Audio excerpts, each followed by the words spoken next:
might just run to the bathroom.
Technical issues for SimSpeed, but not for the race server that remains ongoing for RaceKraft V8 Vets. First visit to Thruxton. Race leaders just hit the pit lane. So for Jordan Ross, make or break pit stop. An undercut attempt was made by Wayne Walker. Just for the halfway point here, we're getting a handful of pit stops from the leaders. It's actually worked out quite well for Wayne, who ends up about 8 or 9 tenths of a second behind Jordan Ross. It's now on Sean McNamara to either react quickly or see if there's an advantage to running really long and if he can beat both of these drivers. David Haynes with Brock Caday on SimSpeed TV as we bring you RaceKraft V8 Vets from Thruxton. Yeah, this will be really interesting to see here. Walker is, as you mentioned, David, significantly closer to Ross, and Jordan Ross wasn't able to run away before the last pit stop. So this could be a really good opportunity for Walker to have a go at Ross and for McNamara to try and find some sort of overcut in his strategy and see if he can get some good lap times in. And I reckon that's what he's going for here is, okay, my two rivals ahead of me have pitted in. What can I do that's different to them to try and make this strategy work? And as we can see right in front of us here, Walker is looking closer than ever to Jordan Ross and putting that pressure on. So McNamara's got clear track all around him, but Walker certainly has the eyes on and is looking to repeat that success he had last week. Jordan Ross sharing his pit garage with Ray Smith and Brian Minogue. Darren Goosey sharing his with Wayne Walker and Jeff Thomas. The quirks of only 13 pit stalls in the lane.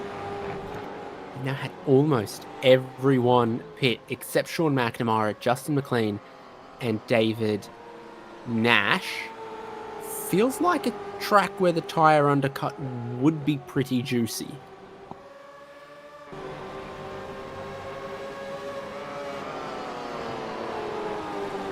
Yeah, I agree. I think particularly that effort on the left sides, you'd feel like you'd want to get fresh tyres on the car sooner than later to try and push this thing to the max. And I think I'm looking at the times that Sean McNamara is doing at the moment, and they're definitely a bit slower than, certainly a bit slower than the likes of Ross and Walker with those fresh tyres on the car and in that clean air that they've both got at the moment. So it'll be really interesting to see how he goes here, because I think he really is just bleeding time at the moment, staying out on track. And if he wants to stay within touch of Jordan Ross and Wayne Walker, he's going to have to come in sooner than later to get those fresh tyres on and go for a run on them. And maybe that's the plan. Maybe get some fresh tyres on a bit later in the race and make a run at those guys later on. Pit lane delta here at Thruxton is absolutely ludicrous, because Jordan Ross has made his pit stop and he is only 14 seconds behind Sean McNamara on the road. McNamara will likely make his stop and only be a couple seconds behind Jordan Ross. Fastest lap of the race currently belongs to Ross at a 1:12.2. Here is Sean McNamara leading. There is pit entry to the right, and he does not go there. Nope, he will continue around again. So, to be in the mind of Sean McNamara, and maybe after this race, depending on how things go, we'll get to have a chat with him and talk through that strategy, depending on how it all works out for him. But in the background there, we've seen Justin McLean and David Nash have come into pit, while Jordan Ross is putting down the fastest lap of the race. So he is not wasting any time here, as we're on lap 15 of this one, with putting in some strong lap times to try and offset any sort of overcut that McNamara was hoping to go for, and putting a bit of a gap between himself and Walker. So this is the man we're watching, Sean McNamara. When does he pit? Where does he come out? These are the questions we need to ask, and he's going to come around to complete another lap shortly, and I wonder if we'll see him dive in next time round on lap 15. Suspiciously long stop from Justin McLean just now. So he pitted from second place. Pit stop time of 24 seconds. Everyone else is doing 11 or 12. That looks like staying to the right-hand side for McNamara into pit lane. Ooh. Prime selection of 13 pit stalls, and he finds his. And you're just waiting on the four tyres, I think, here. Jordan Ross is going to go past. Wayne Walker is going to go past. Now the stop's done for McNamara. He'll still be well clear of Poynton and Logsdale back and forth and fifth, so it's just all about what happens for the last couple of laps here. Yeah, we can see that time loss now for McNamara. He's now 6.5 seconds behind Walker, and just over 8 seconds behind the leader. So he has lost a bit there. Whether he can recoup that in these last sort of 7 or 8 laps, hard to say. I don't think so, but we'll watch and wait. But we're going to have a look at Mark Poynton here with Dean Logsdale behind. So there's been a change here in the pit cycle, because Logsdale was in 4th position. And Poynton seems to have a bit of speed here and has jumped back up there. So maintaining that strong top 5 position from the qualifying race that he put himself in. Really good effort here from Poynton. And not looking like he's just about ready to give it up yet, even with Logsdale pressuring him. Logsdale's certainly not looking like he's got the pace to pass him on this lap, albeit on lap 14 making up 0.3 of a second. So be a good battle to keep half an eye on here, as these two look to get one of their strongest results of the season here in round 7. Poynton might have had a 1 lap undercut as well versus Dean Logsdale. He'll be somewhat at home here. Logsdale's got the flag of Great Britain as his flag on iRacing. Saw someone with the flag of Christmas Islands the other day. It's a truly international sport, our sim racing. We're now looking at a gaggle of cars into turn 1 here. Greg Sharp dropping off the back of it and looking slow at the moment, but an absolute gaggle coming through here. A massive battle pack and hard to unpack here. Looks like Greg Sharp may have had a slowdown and trying to clear it here, and he's just trying to find his way back into the pack after clearing that one. Finds his way into the door. couple of cars that completely skipped the entire chicane. I don't know quite how they ended up there. Still in a really, really difficult spot alongside John Gallen. Almost get ahead. Christian Smart will try to dive into the same gap. And Latham has a bit of a problem. He's slow onto the straight, so we'll go 4 wide towards the braking zone for the chicane. Christian Smart comes out looking the smartest. Oh, and Minogue is spinning around.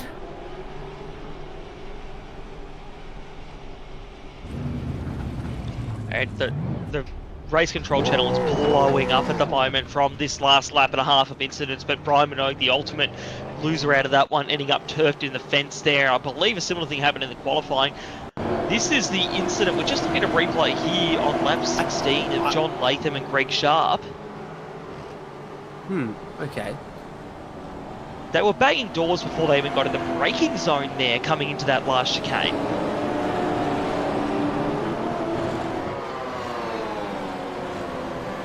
Yeah, that's a fascinating one there. Hard to kind of tell who's at fault or why, but yeah, very much hard battling there in the mid pack to gain a position. And back live again here now. I believe looking at Logan Barnett leading a battle pack of 5 cars of Damien Cairns, Ray Smith, Stephen Kennedy, and Chad Lewis from turn 1 and into turn 2 here, keeping up the spirit of lively battles here at Thruxton.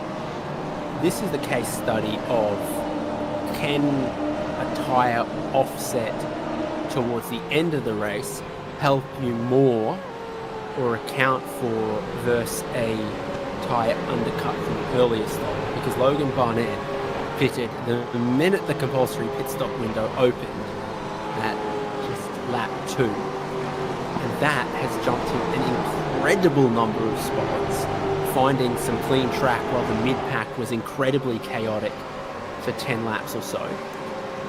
And it seems to be working relatively well for him, even though there's a lot of cars with much fresher tyres behind him at the moment. Similarly, its same strategies worked pretty well for Travis Hunt. Yeah, absolutely, David.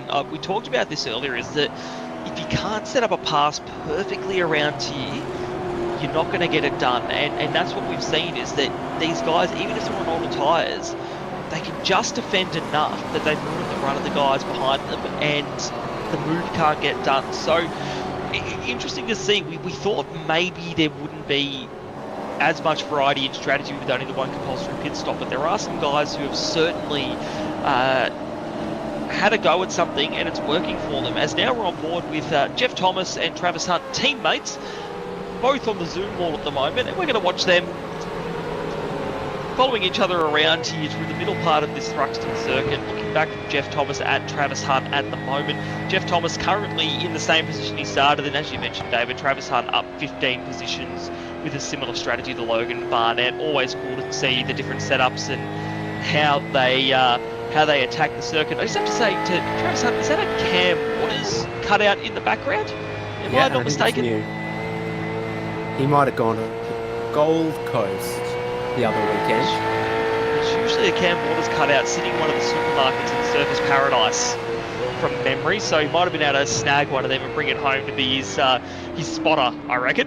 They had a whole Tickford display car in like the basement level of one of the shopping centres once or twice, so yeah. I don't know, there'd be a couple of places you could probably find yourself a Travis Hunt body pillow.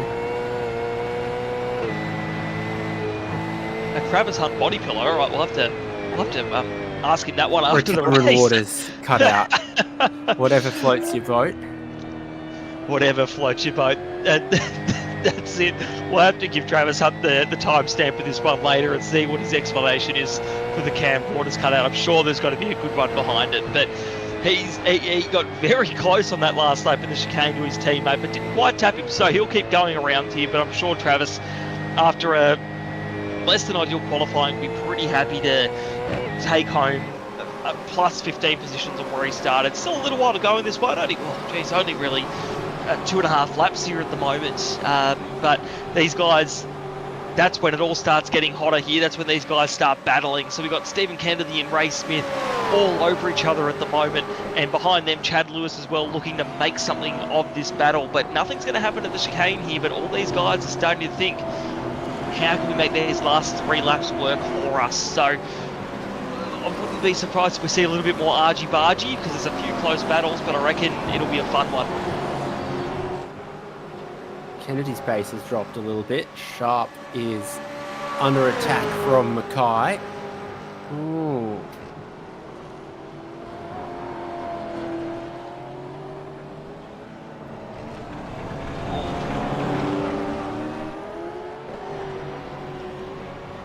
Yep, that's awkward. Very awkward. I'd imagine Mackay's going to get a slow down into that one. Now Stewart and Sharp are going side by side.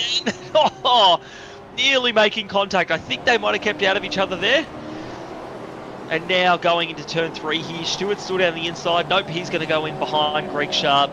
And race control channel blowing up again. My goodness, guys, calm down. We've got to make it to the end of this one.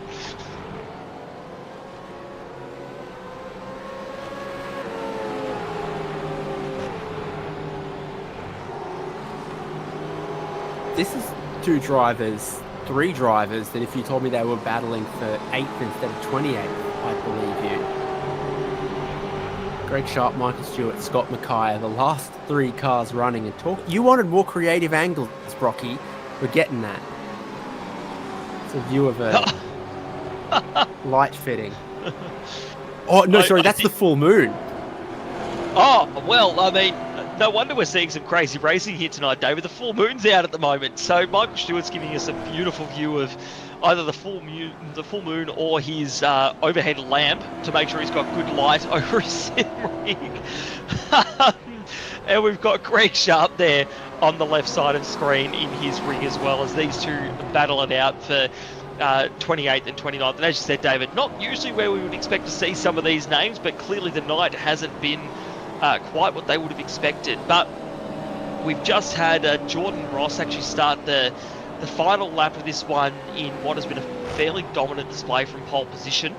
And he'll continue around here. Walker and McNamara had nothing to offer him. And he will cruise home on this lap here. Not quite done though. Michael Stewart in the background there, certainly under threat here from Scott Mackay, who had that slowdown a couple of laps ago after a bit of contact with Greg Sharp. So Mackay's got the visor down. He is wanting to make something happen here. And that's a little touch and go, but round the outside, that's what you got to do sometimes. In search of every spot he can get his hands on. I think Walker did have a little something to offer Jordan Ross. They're only going to finish sort of 3.5 to 4 seconds apart here. Sean McNamara had to try to do something different, and unfortunately today it didn't quite work out. Jordan Ross is going to extend his championship lead just as he laps Michael Stewart by clean sweeping Thruxton. Yep, impressive effort there by Jordan Ross. Started a little bit deeper in the pack in that qualifying race that we had earlier on, but he made sure he made it to the front. He's making his later championship charge to try and take this one. McNamara had the strength earlier on, but now we're going to look a bit further back in the field and see where some of our other finishers come through. So Logan Barnett's going to finish up very high. We're watching here as Dan Hall comes through up 5 where he started a bit slow through the last chicane. He's out of fuel. We've got a spinner in the background there as well. Oh, that is wild across the finish line. Travis Hunt spun into pit entry, reversed out of pit entry. Now he's going to finish on the road. Would have taken him less time to just driven down the lane as he finishes 3 wide. Obel has a problem at the final chicane as well there. It's such an odd braking zone for the chicane, which again is obviously the tightest corners on the track as well.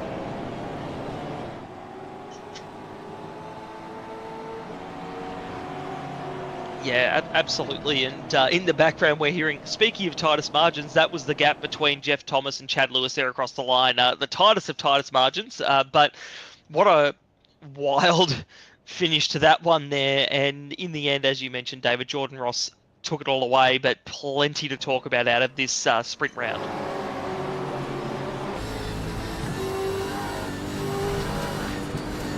I'm going to go forward with Dan Hall here. So here we go. So this is where Dan Hall actually ran out of fuel. It was on the entry to the last chicane. So this is why he was slow. I thought it might have been a slowdown penalty, but no, he's actually run out of fuel on the run up to the chicane. And cars around him, and that was Chad Lewis there, I believe, just as well. Through the lane, Trav. Yeah, that was just awkward for all of those cars that got caught up in that. Just very awkward coming through a very tight piece of track. You're not wrong there, David. It probably would have been easier to pop the pit limiter on and just cruise it through pit lane. So that's, some squeaky little margins and a 4-wide finish at Thruxton. The foremost multi-purpose venue, part racetrack, part boxing ring.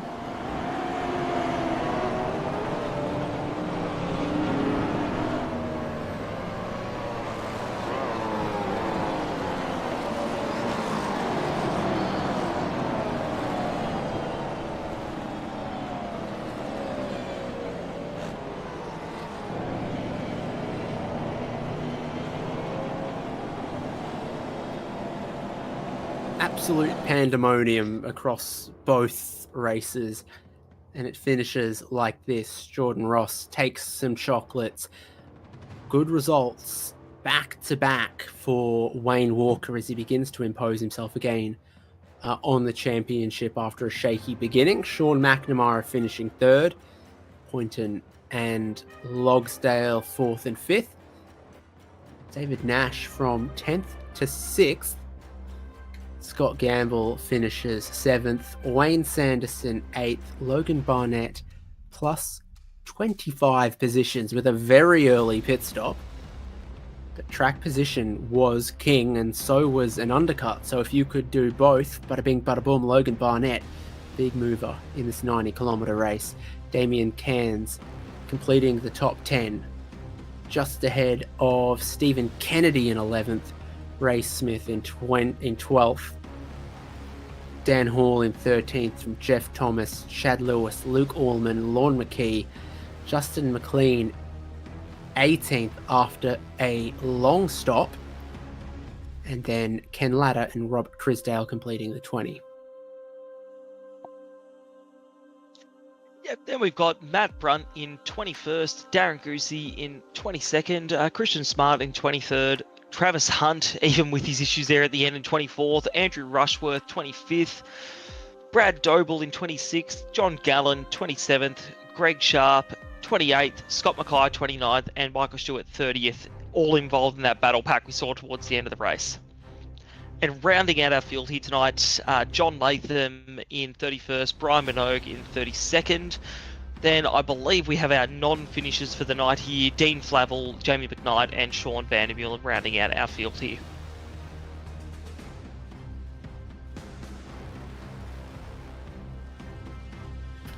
That was very interesting indeed. Let's see if any of our drivers will speak to us. See if any of our drivers are on speaking terms with each other.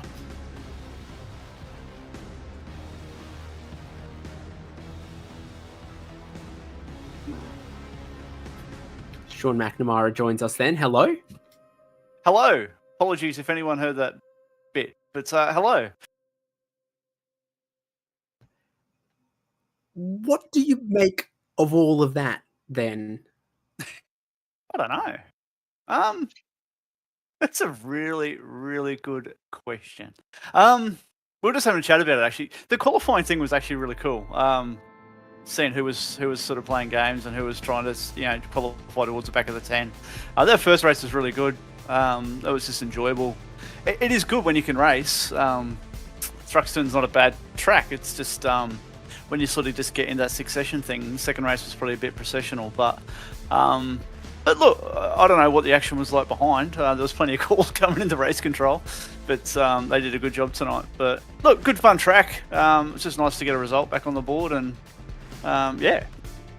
You made a couple of moves through the first race, and from above, you look at the track layout and you go, where are people going to overtake?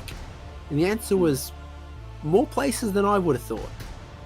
Yeah, correct. You could certainly into the chicane. Yeah, if you got a good run through Church, I don't even know the bloody track corner names now, but if you've got a good run through Church up into the chicane, you could get it up the inside. It was pretty good. And then obviously turn 3, 4, 2, 3, whatever it is, the back and forth, you could sort of side by side through there. So there was actually a really good couple of spots to race people, and I think because it's a little bit higher speed, you can have a little bit of door-to-door contact without your slow speed corners where there's a little tap on a bumper and someone does a 720. So there was actually more places to pass than we thought, and it was a good little track to race. It was just you make one little mistake though, and because it is high speed, I made one mistake in that second race coming into the last chicane. It just hurt the fronts, and it took like 3 laps for him to recover because you're just loading the front so much, and then that gap just opened up.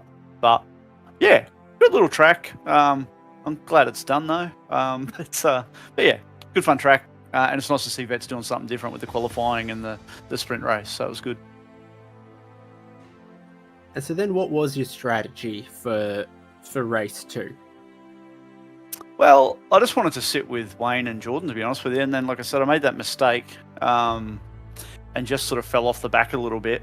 And I thought, you know what, I'll just run long. If there's a safety car, fresh tyres were worth close to a second a lap in those first couple of laps. So, I just thought I'd run long. There wasn't a lot of pressure. I think I had, an 8-second or a 9-second gap over P4 before all the pit stops. So, wasn't too worried about the undercut from those guys. So it gave me a bit of luxury to run longer. And but no safety car come out, so I had to box at some point. And that really cost me a shot at chasing P2, but sort of played the longer game, hoping there might be a safety car and I'd have some fresh boots and could try and make some moves. But look, P3's all right. After the past couple of weeks of mistakes that I've been making, it's nice just to get another good result on the board. Did you ever have bunk beds as a kid? Bloody oath. Yeah, and the double bottom with the single top. Little brother had the top. This says you were sharing your pit stall with. I've got to click it by grid order, so that would be you and Ken Latter. No, you and Chad Lewitt. No, I can't do numbers in my head, but everyone was sharing 3 pit stalls. Yeah, it was. You sort of, as you got into the lane, it said, stop. So I don't know, what is there, like 12 bays or something? It's not many. It's on my screen at the moment, but and it's an 80k, obviously, with that quick shoot in. But did have bunk beds, and very fast but short pit lane. So interesting night. You and Ken Latter and John Latham and the safety car and every man and their dog, and we'll catch you around next time. Done deal. Just a quick shout out to you guys, Vets, all our sponsors, RaceKraft, RSW Graphics, Track School, Track Days, and of course, not here next week. So good luck to everyone and have a good night. Thank you. Well, how about Brock Cadday gets to our second place finisher, Wayne Walker. G'day Wayne, and welcome to the comments box, mate. Another good result to back up the win last week at Sandown, mate. Well done, and talk us through how you approached tonight. Obviously the sprint round, the different format to what Vets have run previously. How did you approach the multi-tier format tonight? Yeah, with the top 10 reverse grid from qualifying, it was trying to get the back end of the top 10 but not get pushed out, which was a bit nerve-wracking sitting there for the last sort of minute or so hoping to not get knocked out. But then just trying to move forward in the qualifying race to get a good grid position for the feature. And then in the feature it was just trying to stay with Jordan, try and undercut him, and that didn't work. So yeah, just try to stay as close as I could to him. Yeah, look, still a good result all in all, mate. We know Jordan's got a bit of pace under the bonnet, race in and race out. But how was that battling through Heat 1? Because I know that we're in and around the likes of, McLean, Point, and McNamara. And how was it trying to work your way through and grab those positions?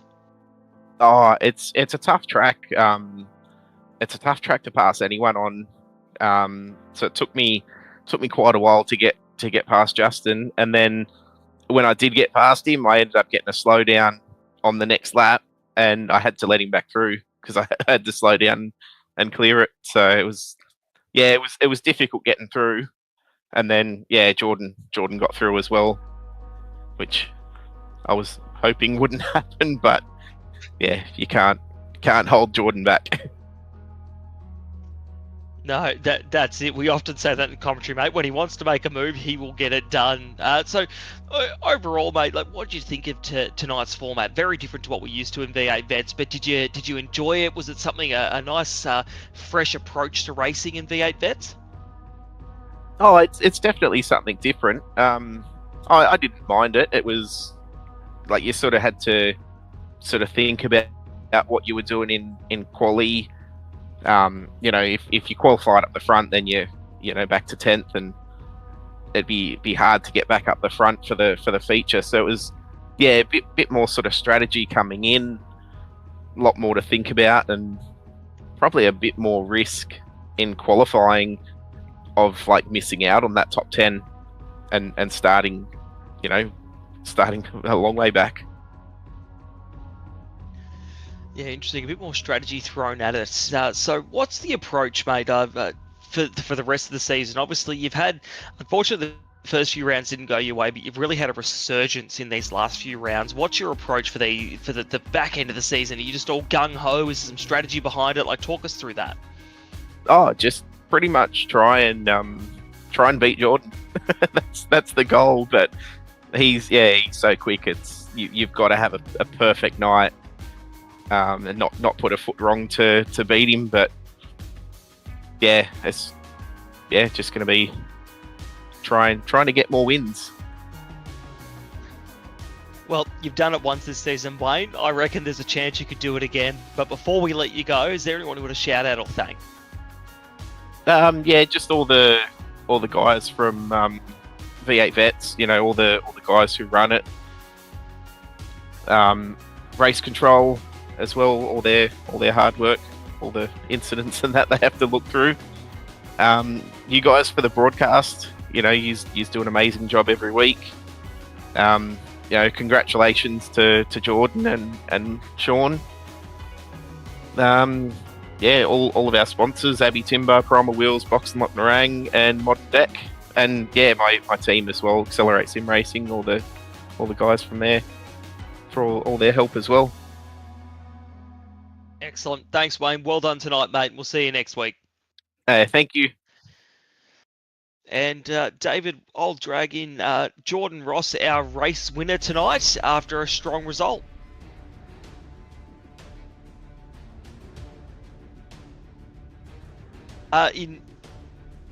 In this case, Jordan Ross, welcome to the box, mate, and a strong drive through the qualifying race and then just a strong showing the feature race, mate. Talk us through your night.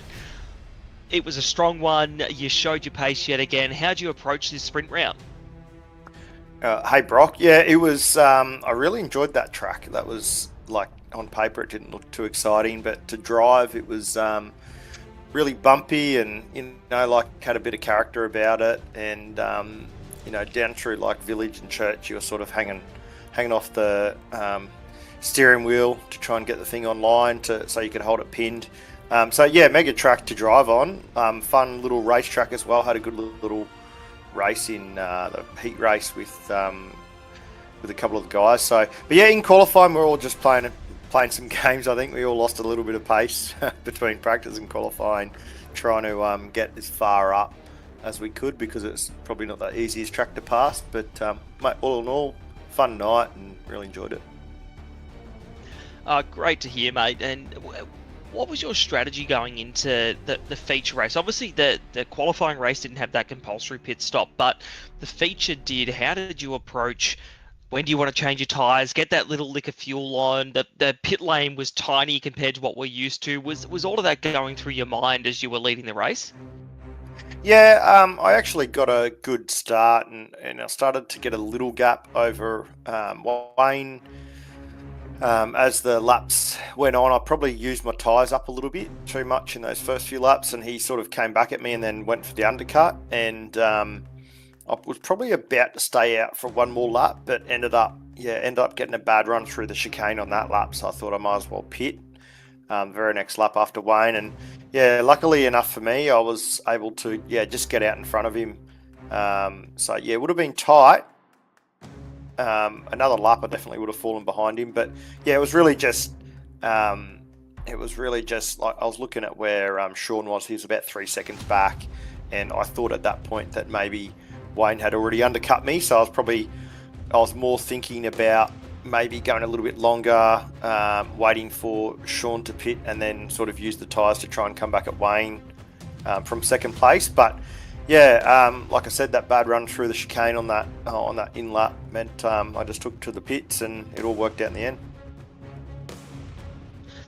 Yeah, very clearly you showed some very strong pace at the end of that one. So, look, mate, you're in a very strong position in the championship, and I guess with 3 rounds to go here, what's the approach? We've got the Mexico GP circuit, Hermanos Rodriguez next up, which is a 200k race.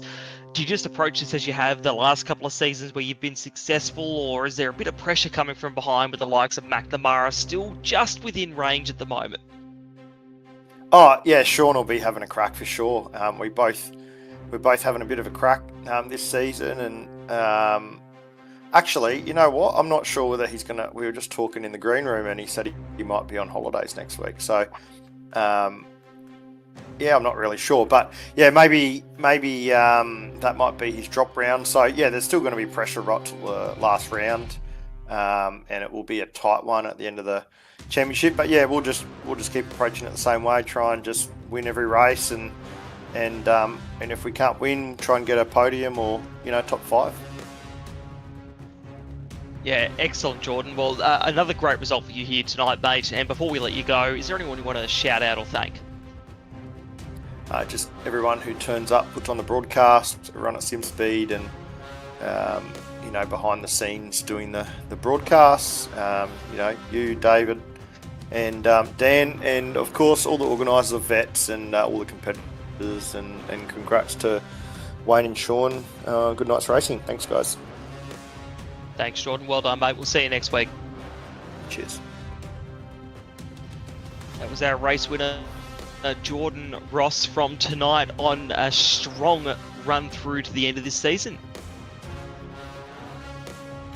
Yeah, again, a world of unknowns and brand new experiences in RaceKraft V8 Vets, from our first time at Thruxton and our first time with this sprint round format. It might be a tweak or two to have, but certainly very exciting, different, seeing the whole world from fresh angles, not just Michael Stewart's sim rig. Jordan Ross extends his championship lead. This is how our provisional standings sit now. Yeah, so still very tight between Jordan Ross and Sean McNamara in first and second. 11 points in it there. Then a bit of a drop there to Jeff Thomas, but even after probably was a bit more of a challenging night for Jeff, he's still in third there. Robert Crisdale in fourth. Luke Allman in fifth, Christian Smart in sixth, Scott Gamble seventh, Dean Logsdale eighth, Wayne Walker ninth, and Wayne Sanderson 10th. Walker's jumped up another few positions there into the top 10. So we mentioned earlier, we are in the business end of this championship. This is round 7. We're heading into round 8, so the last 3 rounds of the championship after this one. But plenty of points on offer, still lots to play for, and I reckon we're still going to see a bit of a shake-up in this point standing, particularly once those drop points get thrown in. Yeah, we'll keep an eye on it, exactly how it all plays out. Brian Minogue sits in 11th despite things not going entirely well today. Just a point ahead of Justin McLean. Also, we never got a good understanding of why Justin McLean had such a long pit stop. What he certainly didn't have was running out of fuel like Dan Hall and some others did. So much to play for in the midfield, and then even at this time of the season, you almost need to start thinking about relegation. This is split 1 of 4, and you can certainly make yourself safe to say in the top split with some good results between now and the end of the season. Otherwise, more people turn 40 years old every season, so we'll wait and see. We've decided on a driver of the day, an M1 used cars driver of the day, haven't we, Brock? That's it, and we are going to select Mark Poynton as our M1 used cars driver of the day. Very strong result from Mark. We see him flirting with the top 10 in and around, but tonight he's really impressed us. Coming home in the end after all the qualifying race, the feature race, bringing it home in 4th position. So he was consistent, worked his way through the reverse grid, kept his cool in the qualifying race, and came home in 4th in the feature. So yeah, really good result there for Mark. We've been seeing him almost wanting to get these results throughout the season, and he's gotten there today. So well done to him. Fantastic. Can't wait till we go racing again next week from Autodromo Hermanos Rodriguez, the Brothers Speedway. And there is so much to see there at that new track. Certainly no airport, no airfield, but aquatic centre, baseball stadium. We went over this a while back, I reckon, Brocky. Incredibly interesting race track. And that will have some very clear overtaking opportunities, like turn 1 of one of the longest straights. Can't wait till we get there. Same time here on SimSpeed TV, live next Thursday night. Thank you to everyone who supports RaceKraft V8 Vets season after season, all 4 splits. It's RaceKraft, Logitech G, Nova Sim Sports, Parramatta Isuzu Ute, Player One Sim Gear, LGC Images, M1 Used Cars joining us this season, and SudSpeed. I've been David Haynes with Brock Cadday from Thruxton with 2 races of RaceKraft Simulation V8 Vets first sprint round. Jordan Ross comes out on top.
Racing isn't easy, but experiencing it is.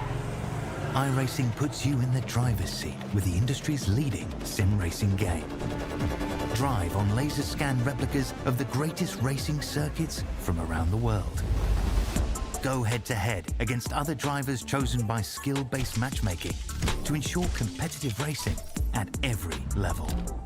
Compete across all your favorite series in officially licensed cars engineered to deliver the most accurate driving experience possible.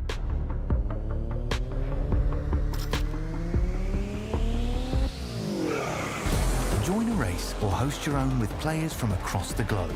Race against the computer or in a league with friends. Feel the thrill behind the wheel.